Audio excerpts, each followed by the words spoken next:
E aí, tá gostando dos relatos? Então o que você acha de deixar um like aí no vídeo, hein? Gosta dos relatos? Deixa o seu like, mesmo que seja nos cortes.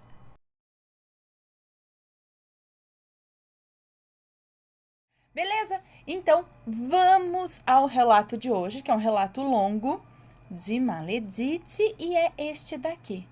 Garota exemplar. Vamos ver, né? Exemplar. Deixa eu só ver se tá tudo certo aqui. Tá, né? A musiquinha tá rolando. Tá, acho que tá tudo certo aqui. Medo de no meio de tudo aqui eu acabar não vendo a música, mas agora vamos lá. Olá, Ana, Matheus e assombrados. Eu sou a fulana e venho aqui trazer o meu primeiro relato para vocês. Mas antes eu vou espirrar.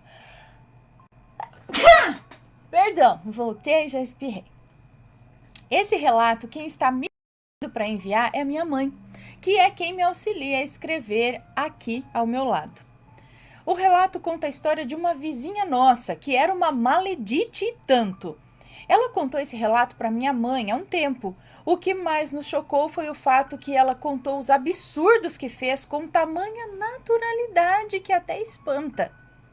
Eu ainda era nova quando ela contou essa história à minha mãe, e só fui saber uns anos depois, e como não fiquei espantada ao descobrir que aquela simpática e sorridente velhinha, que me dava doces e roupas, poderia ter feito tamanhas maldades. O título do relato, Garota Exemplar, vem do filme de 2014, que é um excelente filme, por sinal, e não teve como eu notar a semelhança. Quem assistiu provavelmente vai perceber, e quem não assistiu, assista, porque o filme é ótimo. Pode ler sossegada que todos os nomes já foram trocados, e como a maioria esmagadora dos relatos de Maledite, esse aqui é longo. Então já peguem um copo d'água, um refrigerante, uma pipoca e deixem o seu like no vídeo. Ana, eu voltei aqui agora em cima. Ana, eu voltei aqui agora em cima. Acho que ela já tinha. Ela escreveu tudo e depois ela voltou aqui, ó.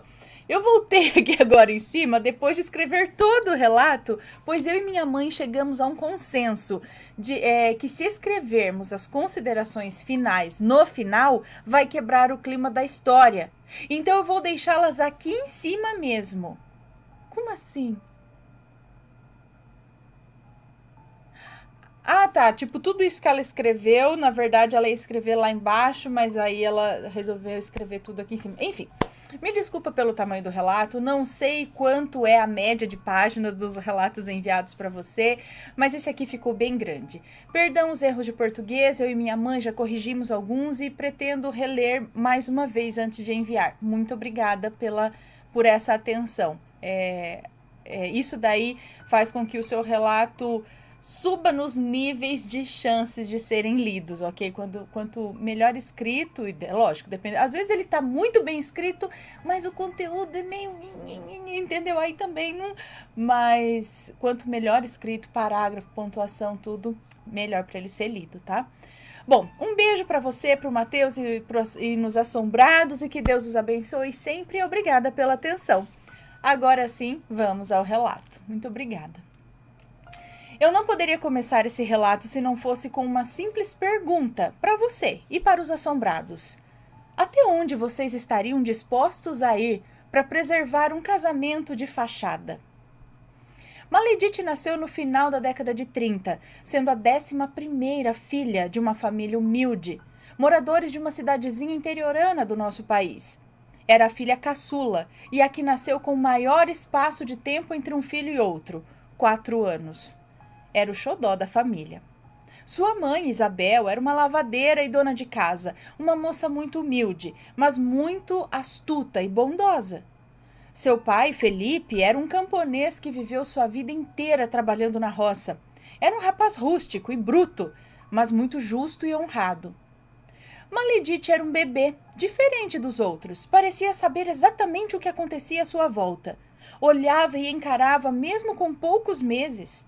Também era muito inteligente, começou a falar com 9 meses de idade e também durante essa idade já começou a andar.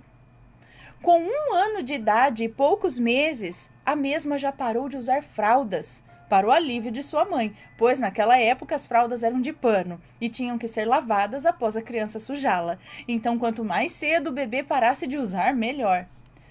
Maledite, apesar de inteligente, era perversa. A mesma, com 3 a 4 anos de idade, já apresentava tendências maldosas. Destruía formigueiros e matava formigas por diversão.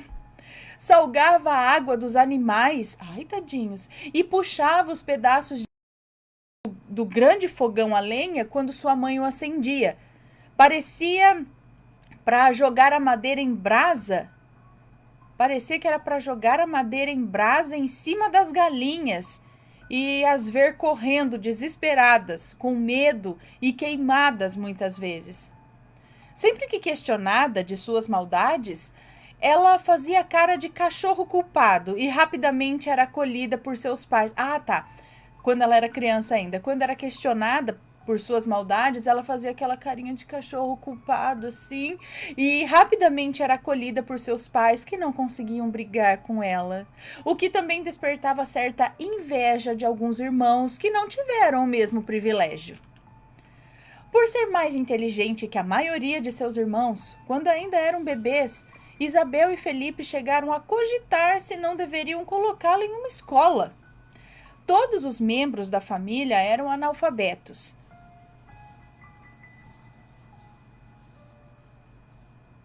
Tô escutando barulho de água caindo, parece. Todos os membros da família eram analfabetos. Começaram a trabalhar cedo e a escola não era acessível na década de 40 para os mais pobres. Obviamente, teriam alguns custos a mais, porém ter uma pessoa formada na família poderia ser a oportunidade para sair da pobreza. Felipe ainda estava relutante sobre a ideia, quando Isabel, astuta como era, o convenceu com o seguinte argumento: se a Maledite aprender a ler e escrever, poderá escrever cartas para a população da cidade e poderíamos assim ganhar um dinheiro extra. Naquela época, o meio de comunicação entre familiares distantes eram cartas, e devido às grandes taxas de analfabetismo, existiam pessoas que eram responsáveis por escrever o que os familiares queriam dizer aos outros, além de também lerem as cartas para os mesmos. Quem assistiu o filme Central do Brasil lembra que a personagem Dora, interpretada pela Fernanda Montenegro, tinha esse emprego na Estação Central do Brasil, no Rio de Janeiro. Muitas vezes essa função cabia à professora, que abarrotada de funções não conseguia dar a atenção necessária e, mesmo vindo de origens mais humildes, a moça desdenhava dos mais pobres e dava mais atenção aos mais ricos. Estes que também escreviam cartas e não poderiam executar tal função com suas poderosas mãos cheias de joias. Isabel e Felipe compraram os livros e alguns materiais, e a menina então começou os estudos. A professora, que inicialmente era a primeira a subestimar Maledite, rapidamente se impressionou ao ver que a menina fora a primeira da classe a se alfabetizar e rapidamente tornou ela a sua preferida. E é claro que Maledite não poupou elogios e felicitações à professora, apontando a importância de sua profissão, o quanto ela era incrível e inflando seu ego. Lembrando aqui que Maledite tinha por volta de 5 anos de idade, ok? Chamou a atenção de Maledite um menino. Ela observara que ele estava sempre sozinho, mas não foi pena que chamou a atenção dela não, e sim o fato do menino ter os melhores materiais da classe. Sua lancheira de metal estava sempre cheia de frutas lindas e apetitosas, enquanto ela, quando levava algo, era uma fruta ou um pedaço de pão seco numa cestinha. Chamava-lhe a atenção também que o menino recebia tantos caprichos da professora quanto ela, mesmo que ele não fizesse questão alguma de paparicar a docente. Maledite, então, por interesse, se aproximou do menino e ali mal sabia ela que tomaria uma das melhores decisões de sua vida. Esse garoto era Alexander D'Angelo, sobrenome esse que para Maledite não fazia muita diferença, mas para os seus pais,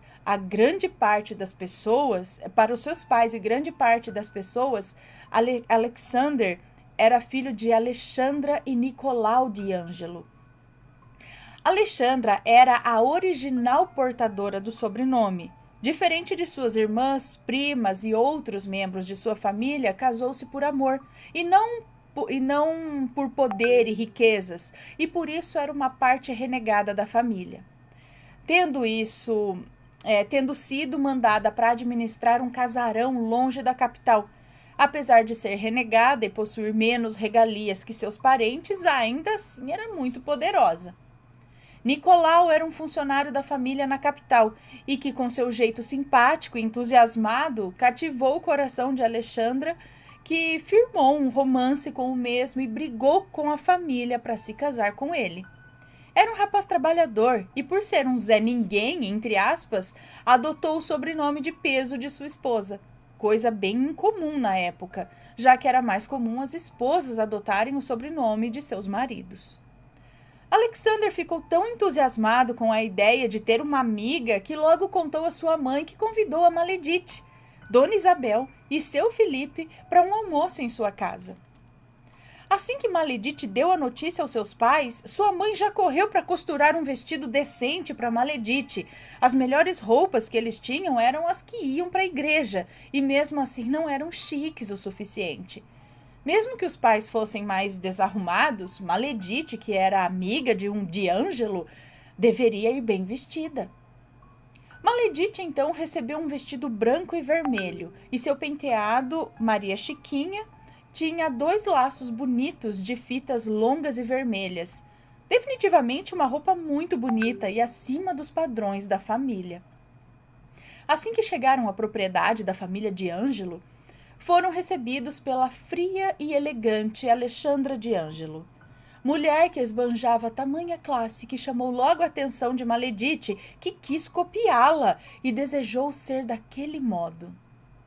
Alexandra esbanjava uma finura, sentava-se na ponta das poltronas e cadeira, sempre de maneira ereta. Andava também de forma ereta, era delicada e falava baixo e corretamente, cheia de erudição e excelente dicção. Não é que nem nós. Diferente da esposa, o marido esbanjava um ar mais familiar para Isabel e Felipe, né? Era um rapaz da roça. O almoço correu muito bem, eram pratos chiques e bem feitos. Maledite havia adorado, apesar de estar ali por ser amiga de Alexandre, Alexandre, Maledite estava de olho em Alexandra. Ela queria imitar aquela mulher, ser tão chique quanto ela. Alexandra e Nicolau gostaram tanto de Isabel e de Felipe que decidiram oferecer uma proposta de emprego na fazenda deles, pagando até mais, e liberariam uma das casas da propriedade para a família, que prontamente aceitou. Não era tão trabalhoso, pois a maioria dos seus 11 filhos já haviam se casado e saído de casa. Eles casavam cedo naquela época. Tudo parece acontecer por pura generosidade e aleatoriedade, não é mesmo? Não era bem assim. Alexandre, apesar de ser bem novo, já tinha alguns trejeitos que fizeram seus pais suspeitarem de sua homossexualidade. Então a presença de uma amiga mulher talvez interessasse, talvez um interesse romântico, né? Visto tamanha empolgação em falar da menina. E era melhor crianças de namorico do que um filho gay para os pais, dentro daquela época e daquele contexto. Os trejeitos de Alexandre não passaram despercebidos por Maledite, que viu neles uma oportunidade de chantagem. Com quantos anos? 5 anos? 6? Para ganhar coisas em cima dele, como guloseimas, chocolates, doces e até brinquedos. Afinal, os pais não gostariam que ela incomodasse os patrões com pedidos, mesmo eles a tendo em alta estima, mas não ligariam se Alexandre o pedisse. Maledite também deu uma aquietada nas suas maldades com os animais, apesar de algumas galinhas às vezes aparecerem mortas aqui e ali. Mas os pais nunca falaram nada sobre o costume de Maledite, e ela muito menos. Mas sim, foi ela, e ela admitiu para minha mãe depois de anos. Os anos se passaram. Maledite, então, com seus 14 anos, se envolveu com um rapaz. Esse já era um adulto e dizia mexer com forças malignas. Fazia trabalhos e oferendas. Acontece que os contatos às escondidas e cada vez mais íntimo de Maledite virou um problema quando sua menstruação atrasou. Enquanto Maledite estava desesperada por não saber que desculpa dar aos seus pais que não era mais virgem, Alexandre lhe fez uma revelação. Ele, como considerava Maledite uma grande amiga e confidente, revelou que estava interessado no filho de um dos funcionários da fazenda, que também trabalhava por lá, e que de fato ele era gay. Maledite, então, para fingir um tom de confidencialidade, revelou que estava grávida do moço que encontrava às escondidas. Na realidade, Maledite viu na revelação de seu amigo uma ideia que ajudaria ambos. Gente, mas que cabeça para arquitetar as coisas ruim! Eles assumiram um relacionamento em público e se casariam. Diriam que o filho que ela carregava era dele. Assim, ambos fugiram de seus problemas. Ele poderia se encontrar com seu amante às escondidas e ela com o dela, enquanto teriam um casamento correto ao público. Era um plano perfeito. O primeiro a quem contaram foi Nicolau, que faltou soltar fogos de alegria por seu filho ser um homem de verdade. Depois contaram aos pais de Maledite e, por fim, à fria dona Alexandra. Essa que ficou um pouco decepcionada, não sei, pois queria que seu filho se casasse com uma mulher de família nobre. Mas poderia ela julgar seu filho por se casar com alguém sem sobrenome de peso, tendo ela feito o mesmo? O casamento foi então marcado às pressas e foi um festão, com tudo que se tinha direito. Maledite viu o tratamento a ela mudar. Antes ela era Maledite, amiga de Alexandre, mas ainda assim filha da criadagem. Mas agora ela era a nova senhora de Ângelo. Então todos deviam a ela respeito. O luxo daquele casamento farsante era divino. Ela tinha todas as regalias que queria, não precisava mais trabalhar, ela tinha dinheiro. Ela poderia se dedicar apenas à sua vaidade e às práticas de alguns rituais para destruir seus inimigos. Eu não citei a aparência de Maledite para vocês, e nem pretendo. Gostaria que cada um a imaginasse à sua maneira. Mas ela era uma moça muito bonita. Mesmo depois de mais velha, muito vaidosa e cuidadosa com sua pele, unha, cabelo e vestimenta. Era definitivamente um mulherão, tanto em sentido figurado como no sentido literal, pois Maledite tinha mais de 1,70 de altura, mesmo depois de idosa, o que significa que ela deveria ser mais alta ainda em sua juventude. Maledite, então, teve sua primeira filha, Diana, essa que nasceu muito semelhante à mãe, e depois disso, mais filhos foram feitos. Nenhum de Alexandre, todos de seu amante ocultista. Enquanto Alexandre se envolvia em seu romance com o mesmo rapaz já antes mencionado. Alexandre assumia a paternidade de todos e os criava como seus filhos mesmo. Adorava todas aquelas crianças e as tratava com imenso carinho e bondade e amor de um pai. Após 5 filhos, Alexandre, agora com seus 19 anos, decidiu que queria fazer uma faculdade. Então teria que ficar na capital durante esse tempo, podendo vir somente esporadicamente de volta à fazenda.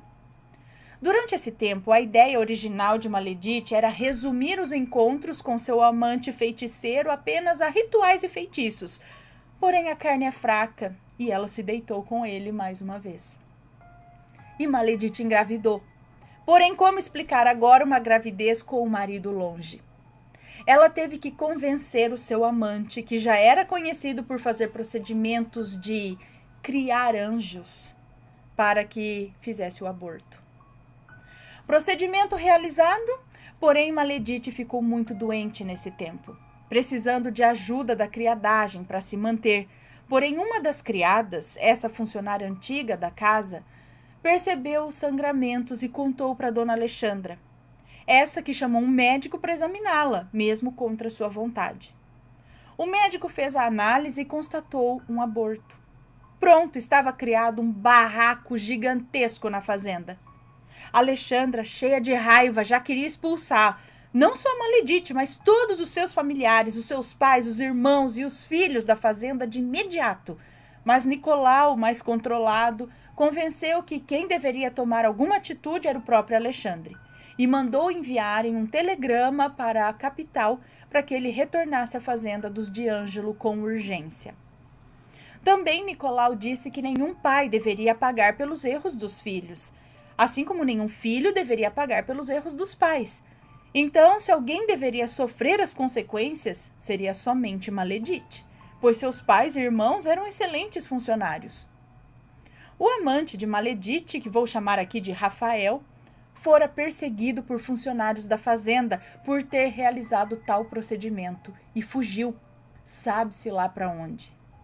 Alexandre chegou à fazenda alguns dias após toda essa confusão. Maledite já havia sido cuidada e estava bem, porém fora proibida de sair de sua casa até a chegada de seu marido. Alexandre chegou à casa e foi pedido que deixassem eles a sós para conversarem. Alexandre não poderia reclamar da traição de Maledite, afinal ele também lhe traía. Esse acordo existia desde antes de se casarem.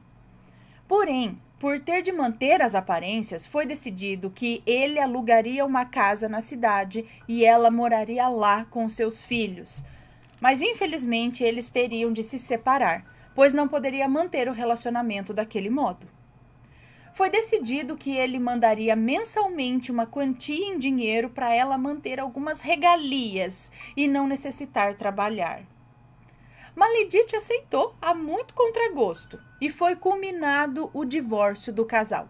E ela se mudou para a cidade com os filhos. Não demorou muitos meses para Maledite perceber que não queria aquilo. Ela não queria viver uma vida simples. Ela queria o luxo. Ela queria ser uma de Ângelo novamente e estava disposta a tudo para isso. Alexandre, por pressão de sua mãe, engatou logo um namoro com Suzane, uma jovem e bela moça que tinha status dentro da cidade, para o ódio de Maledite, né? Logo foi anunciado o casamento e mandado confeccionar um vestido para Suzane. Maledite logo tratou de subornar a costureira para revelar o dia exato que Suzane viria ver o vestido, para que ela viesse ao ateliê buscar uma roupa no mesmo dia, coincidentemente. A costureira aceitou algumas joias de Maledite como suborno, e assim foi feito. Maledite e Suzane discutiram e, após muita provocação da Maledite, Suzane foi para cima dela e começou a gritaria. Maledite apanhou de propósito. Inclusive se machucou e se arranhou justamente para sair como uma coitada. Depois que alguns homens separaram a briga das duas damas, Maledite chorou, toda machucada, se fazendo de coitada, dizendo que tinha ido buscar uma roupa para sua filha e a Suzane a atacou por puros ciúmes e um monte de autopiedade.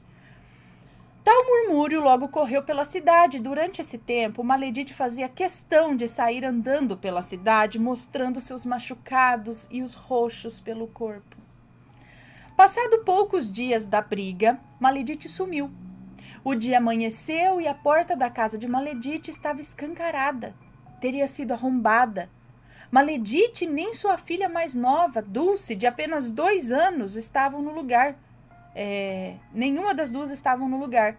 Diana, sendo a primogênita, logo foi procurar a mãe, mas não a encontrou. Foi acionada a polícia e a suspeita foi logo em cima de quem? De Suzane e seu irmão. A residência deles fora vasculhada, porém sem sucesso. Iniciou então na cidade boatos de que Suzane teria mandado matar Maledite, sua filha, causando olhares feios para a moça, que ficara com medo até mesmo de sair de casa e ser linchada. Uma semana após o desaparecimento de Maledite, na missa de domingo, a mesma entra na igreja toda machucada, maltrapilha, suja de barro e magra.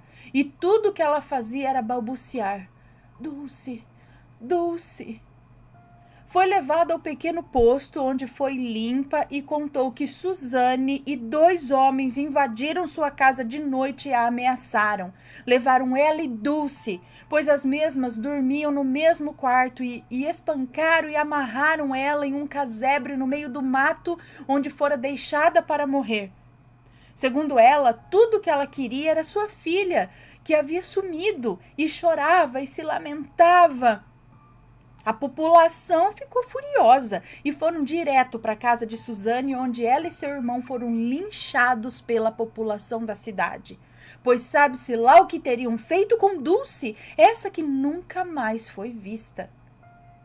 O irmão de Suzane foi rapidamente morto.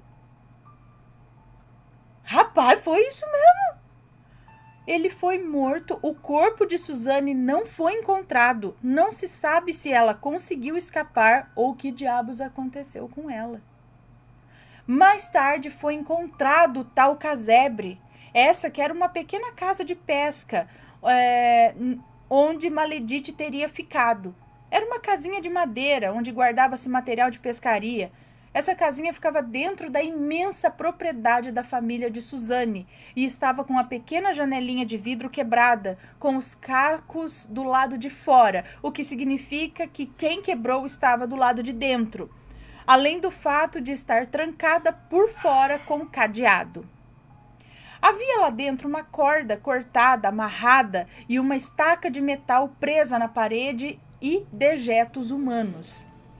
Segundo Maledite, ela conseguiu, com esforço, pegar uma peixeira e cortar a corda.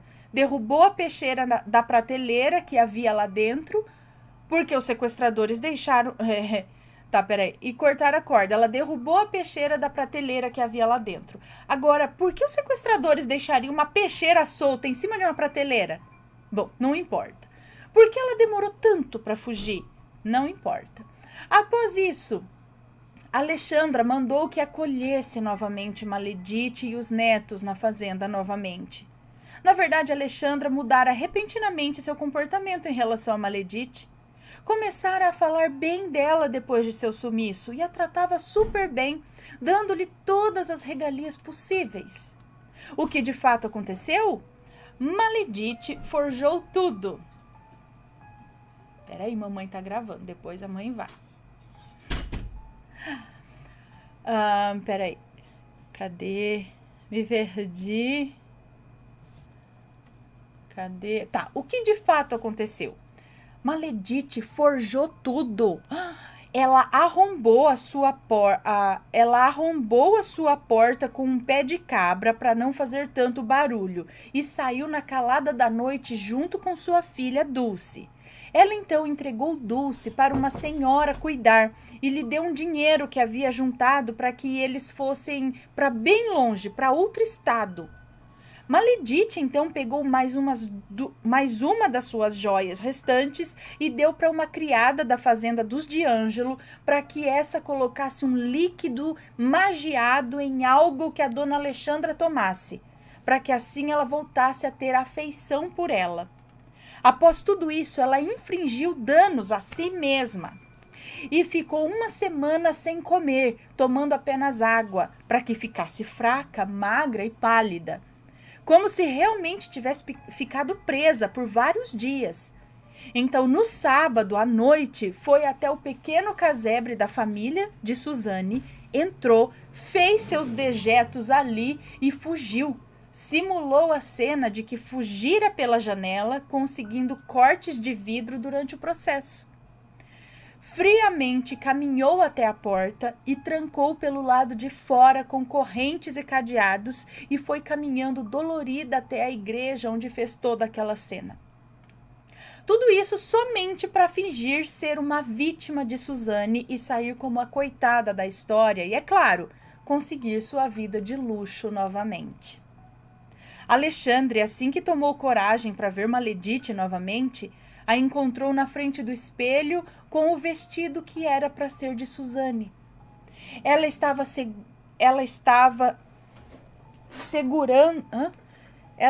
segurando atrás e quando mesmo entrou no cômodo, e questionou o que ela estava fazendo, ela continuou olhando no espelho e apenas respondeu: esse é muito gordo para mim.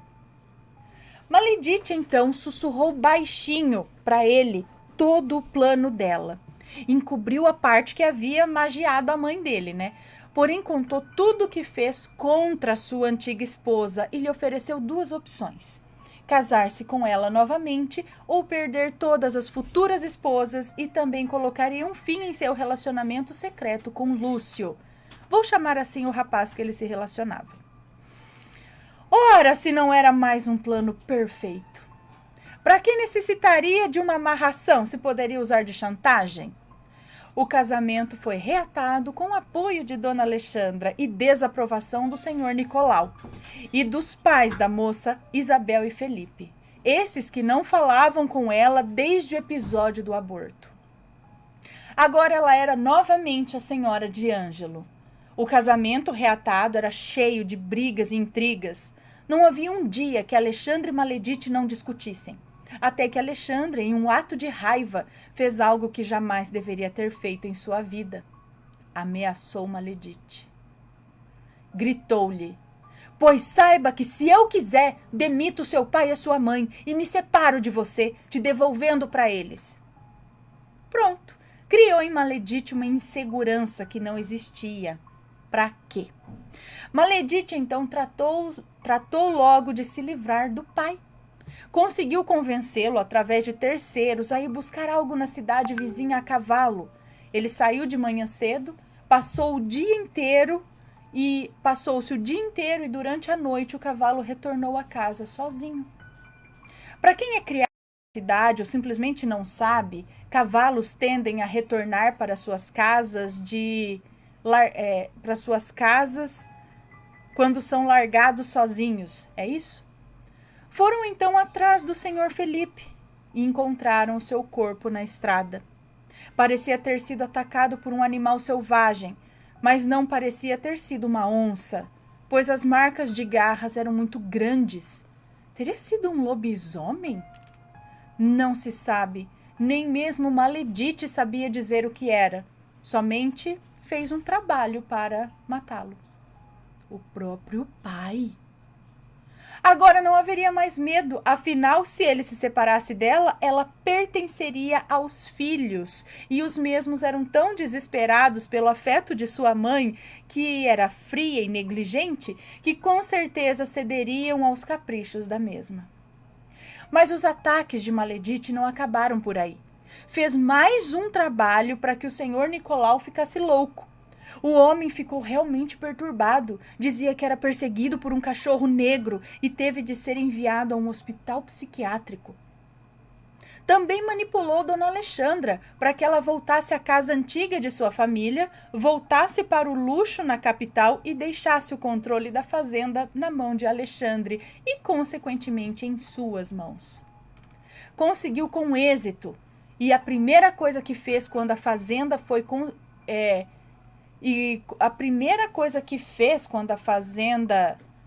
ficou em suas mãos, não sei, foi construir uma casa de madeira no fundo do quintal da casa principal. Lá ela criou uma espécie de altar, onde no centro havia o esqueleto da cabeça de um boi e às vezes ouvia-se ela conversando com alguém lá dentro. Mas Maledite criou na sua cabeça mais uma paranoia, a de que seu marido poderia fugir com o amante. Nem ela sabia dizer de onde tirou essa ideia, mas precisava agir.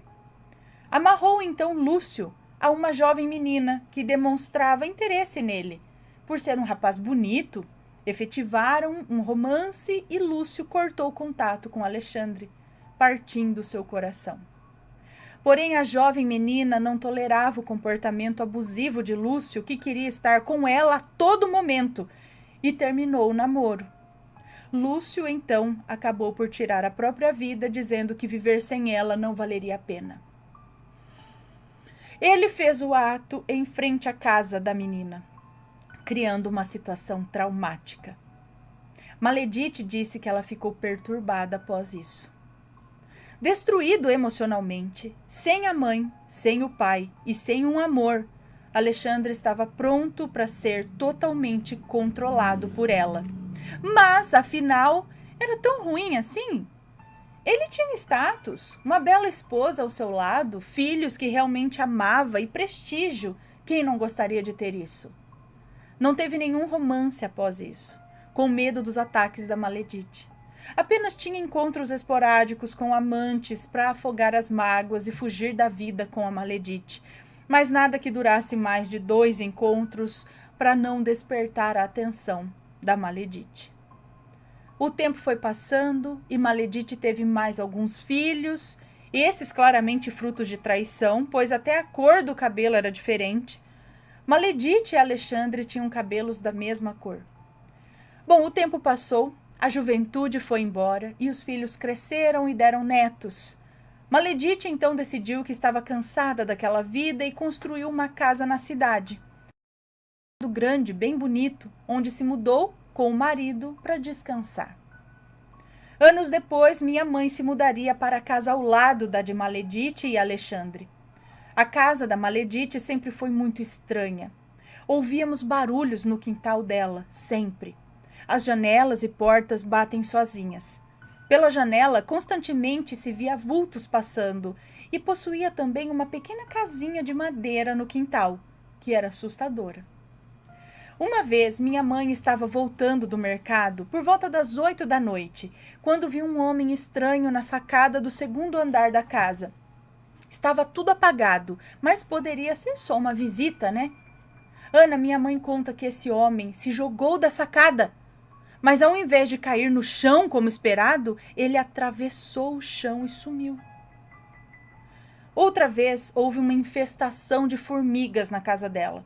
Mas eram muitas formigas mesmo. Tiveram que dedetizar a casa e tiraram sacolas e sacolas de formigas.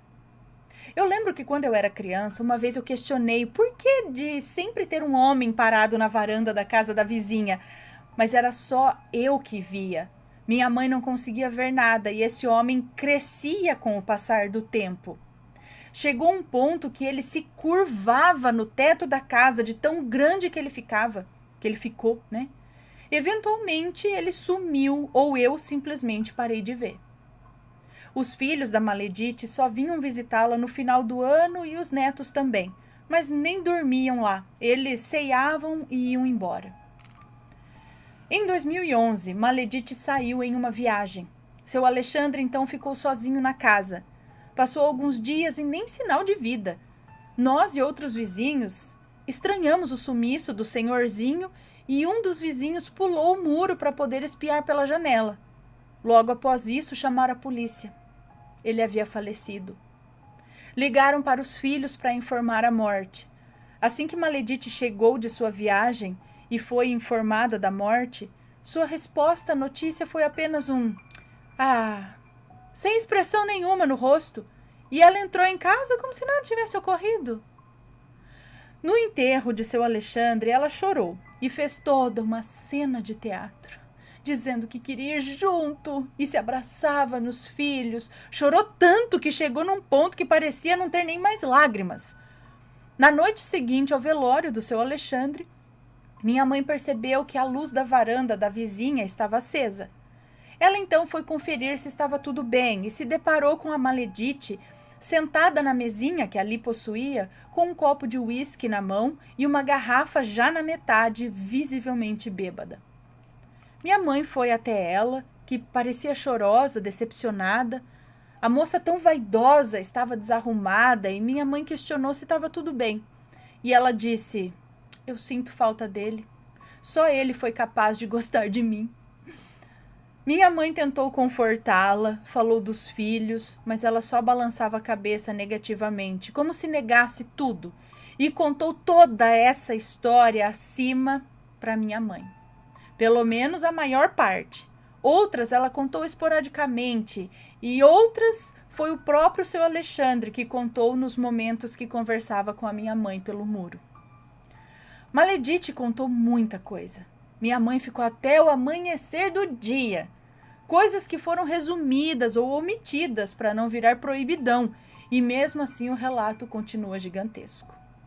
Depois desse dia, Maledite virou uma bêbada, deprimida e triste. Ficava o dia todo na varanda ouvindo repetidamente CDs de músicas antigas e bebendo algum tipo de bebida de teor alcoólico, bebida alcoólica. E isso durou meses, até que um dia ela entrou em sua casa e não saiu mais. O velório de Maledite estava lotado, tinha muito mais pessoas do que o do seu Alexandre, porém poucos chorosos. Foi um enterro silencioso. Também, para o tanto de gente, eu mesmo, uma menininha, cheguei a comentar com a minha mãe que eu tinha a impressão que as pessoas estavam lá só para conferir se ela morreu mesmo. Depois de sua morte, os filhos botaram a casa à venda, por um preço ínfimo. Era tão barato para uma casa daquele porte. E uma família comprou e se mudou, mas não ficaram muito tempo. Logo se mudaram de novo e colocaram à venda novamente, e isso aconteceu mais 2 vezes. Ninguém ficou mais de 6 meses naquela casa depois que a Maledite morreu. O último comprador, por ironia, foi um dos filhos da Maledite, que deixou a casa abandonada como está até hoje. Às vezes parece que tem alguém dentro da casa, que ainda faz barulhos, e ela é sinistra. Se tornou a casa assombrada do bairro. Do nada, às vezes, todas as luzes se acendem, mesmo que a energia tenha sido desligada, e às vezes escutamos barulhos como se o velho rádio tocasse lá dentro, mas apenas estática. Má, chantagista, manipuladora, psicótica, paranoica e implacável. Certamente uma garota exemplar, capaz de qualquer coisa para conseguir seus objetivos, até mesmo eliminar aqueles que ama, se é que realmente amou alguém um dia. E vocês, até onde estariam dispostos a ir para preservar um casamento de fachada? Hein? Como tem gente perturbada nessa vida, mas se usasse inteligência para coisa boa, né? Não, para coisa ruim, depois vai lá, vira obsessor. Aí fica lá, fazendo mal ainda para quem tá vivo. Gente, esse foi o relato de hoje. Espero que tenham gostado. Se forem comentar, que seja com respeito, por favor. E a gente se vê num próximo relato. Credo. Beijo para vocês e fui. Tchau, tchau. Me conta, gostou do relato? Então o que você acha de deixar um comentário aqui embaixo, sempre com respeito, por favor. Além do like, é claro.